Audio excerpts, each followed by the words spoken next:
E hoje queremos tratar de um assunto que é muito sério, muito importante, principalmente considerando que várias famílias, né, têm pessoas ligadas a esse assunto que vamos falar. Chegando nessa época do ano, o sistema prisional ele fica um pouco mais aquecido porque as pessoas querem ir para casa, visitar os familiares, né?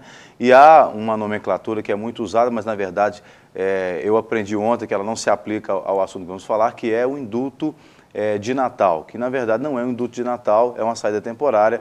E para falar sobre esse assunto, nós trouxemos aqui ao meu lado a doutora, que é advogada, mas também trabalha na Superintendência Prisional do Estado de Minas Gerais, doutora Urleia Viana, também a doutora Miriam Vaz Chagas, que é juíza de execuções criminais na região de Neves. Aliás, diga-se de passagem, o maior complexo prisional do país. A gente estava até brincando com ela agora há pouco que ela é prefeita de uma cidade de aproximadamente 8.000 pessoas, 8.000 moradores, onde estão ali alocados nesses presídios de Neves, né, que tem 5 presídios, né? Atualmente 5, com uma projeção de inauguração do 6º presídio já no mês de janeiro de 2013. Então, sejam bem-vindas, viu? Obrigada. Nós vamos falar sobre esse assunto que é muito importante, porque essa comunidade carcerária é uma comunidade muito grande, né? E ela não diz respeito só dos presos, daqueles que estão dentro das celas, mas também de suas respectivas famílias.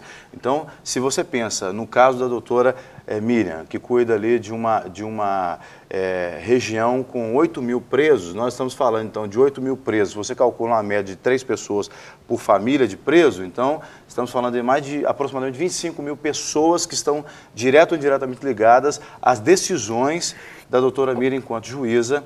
E também aí ampliamos isso para o pessoal lá da Superintendência do Sistema Prisional, que cuida de todo o sistema prisional do Estado, né? Bom, eu falei sobre indulto de Natal. A nomenclatura, então, não é indulto de Natal. Realmente não. O que ocorre no final de ano são as saídas temporárias, não só no final de ano. O preso que tem direito a este benefício é aquele preso que está hoje no regime semiaberto. Em regra, aqueles presos que possuem penas entre 4 e 8 anos. Ou então que foram progredidos para esse regime. Esse preso, durante o ano, ele tem 5 períodos de saídas temporárias, que duram 7 dias, com intervalo de 45 dias entre esses períodos.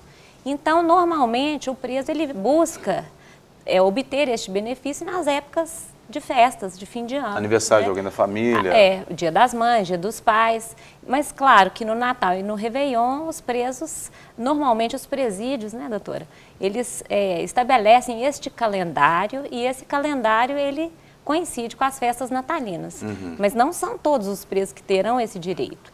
Então, são aqueles que estão no regime semiaberto, que tenham cumprido 1/6 da pena, no caso de serem presos primários, e para os reincidentes eles devem ter cumprido um total de 1/4 da pena. Então, na verdade, o indulto seria um perdão da pena, que não é... Não indulto, essa saída temporária. Não, digo não, o indulto, só para esclarecer o termo que eu usei no início.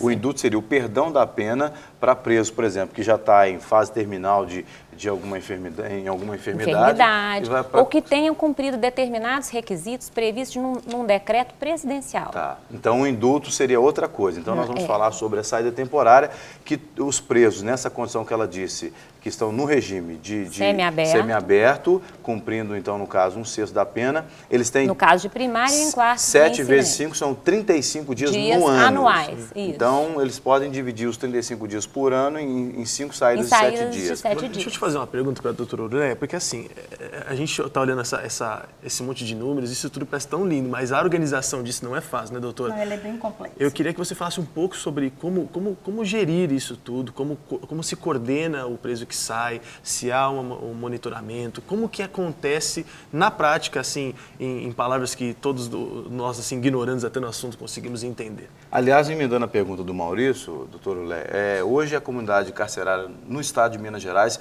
que, diga-se de passagem, é um dos menos ruins, a gente pode dizer assim, porque o sistema carcerário nunca é muito bom, mas é um dos melhores do país hoje. A gente está na frente de muito estado. Então, nós estamos falando de uma comunidade de quantos mil presos? Hoje está em torno de 40.000 presos no sistema prisional a nível estadual.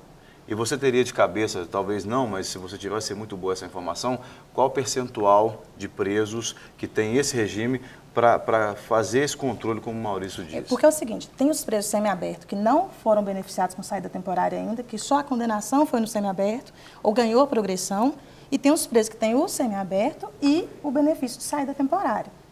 Então, assim, eu tenho a estimativa já numérica do ano passado, esse ano a gente espera fechar, para depois ter um número mais exato, porque alguns benefícios são deferidos ainda. Até segunda-feira ainda pode estar chegando alguns benefícios. O ano passado, por exemplo, saiu em torno de 3.640 presos desses 40, de saída temporária, Natal e Ano Novo. Desses 40 mil. Esses 40 mil engloba presos provisórios, condenados, o que a gente fala que é provisório em um, condenado em outro. Então, 40 mil é geral, né? Então, a gente tem aí os provisórios que estão aguardando condenação, que o processo está em recurso. Temos os condenados que ainda se dividem em fechado, semiaberto e aberto. Então, desses condenados, que hoje em dia é uma média, é quase proporcional, meio a meio, a gente ainda tem os presos que são condenados em um processo e provisórios em outro. Então, às vezes, o juiz da execução defere um benefício, gera um impedimento e esse impedimento é o outro processo que está em andamento. Quer dizer, ele poderia até ter o benefício da execução num crime, mas no outro não tem, porque às vezes ele está preso preventivo, por exemplo, em um outro processo. Né? Então, ele não sai. Desses presos do ano passado, só 4,8% não retornaram. Ou seja, de 3.640, em torno de 176 não retornaram. É um índice pequeno se você for olhar pela quantidade de presos que saiu. Alguns não retornam porque são considerados foragidos, né? Aí a gente já pede para a família ajudar nesse sentido, porque eu costumo falar que o mais difícil do preso é ele retornar da saída. Porque quando ele é preso em flagrante ou mandado de prisão, existe a coerção, ele não foi por livre e espontânea vontade.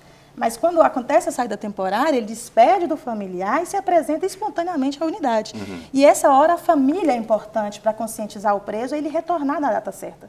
Porque se ele não retorna, ele vai passar mais tempo preso, vai ser considerado foragido, pode acontecer a suspensão do benefício, a regressão de regime, e aí a família que vai sofrer mais, porque a família vai passar mais tempo na fila, a família vai ter que visitar o preso mais, e ao invés de ele ter saído para o aberto, o livramento condicional, ele vai passar mais tempo preso. Agora, esse pedido, só para eu entender um pouco melhor, esse pedido é feito pelo advogado do próprio preso? Como é que funciona esse processo? Ele estava perguntando da organização, né? O que acontece? A gente tem presos assistidos pela Defensoria, e presos assistidos por advogados constituídos. E a gente tem um corpo jurídico na unidade que, na hora que falta, a gente provoca a defensoria e o judiciário para poder deferir esse benefício. Quando o preso preenche os requisitos objetivos e subjetivos, que o objetivo é a fração de pena, né, 1/6, 1/4, 2/5, 3/5, dependendo se for hediondo, se for simples ou não, e vê o subjetivo. O subjetivo é o comportamento. Se ele preenche o comportamento, né, sem faltas disciplinares e tudo. Fazendo esse levantamento, é encaminhado para o judiciário, ou via advogado particular, ou via defensoria, e o juiz vai analisar e vai deferir ou não se ele preencher os benefícios. Agora, na prática, ele não tem um monitoramento quando está com a família. É só realmente esse o voto de confiança. Ciclo de confiança, vamos dizer assim, de confiança de volta. Agora, digamos que ele não volta, doutora. Quais são as penas? Ele é foragido? Ele tem um tempo para ele retornar, né? Ele tem que, por exemplo, se a saída dele era marcada para ele chegar às 18 horas, 18h01, ele já foi considerado foragido. Aí a gente informa para o judiciário que o preso não retornou, e o judiciário, por sua vez, vai considerar foragido, expedir o mandado de prisão, e aí ele sendo recapturado, ele vai responder, depois vai ter uma audiência de justificação, e aí vai analisar o motivo dele. Mas quando ele não retorna, é diretamente lançado no sistema que ele se encontra foragido. Quer dizer, qualquer viatura da polícia que o parar... Independentemente da expedição do mandado de recaptura, ele já é considerado foragido. Independente do motivo, o sistema já registra isso. Independente do motivo, inclusive. Exatamente. Se ele foi a obrigação do preso é retornar ao presídio. Mas se ele foi atropelado no caminho de casa para o presídio, ele foi atropelado e foi... Independentemente disso, porque posteriormente há uma audiência de justificação. Então ele vai justificar se o não retorno dele foi legítimo ou não.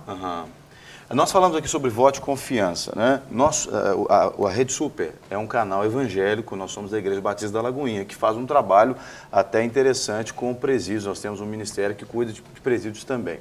Então nós acreditamos que para a ressocialização do preso, o voto de confiança, ou seja, o restabelecimento, né, da integridade moral dele, da credibilidade dele, é importante para a sua ressocialização.